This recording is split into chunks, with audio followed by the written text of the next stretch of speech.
New at noon, Governor Greg Abbott is in San Antonio with an update on the availability of personal protection equipment across the state. This video was taken moments ago at the Texas Division of Emergency Management warehouse on the southeast side. Chief Emergency Manager Nim Kidd was also there. Governor Abbott says the need for PPE will only increase with the beginning of the school year and flu season.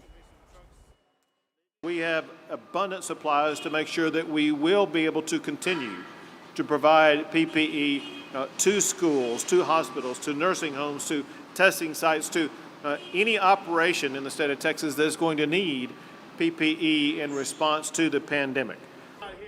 Today, the governor will also travel to the Rio Grande Valley for a briefing at the McAllen Convention Center.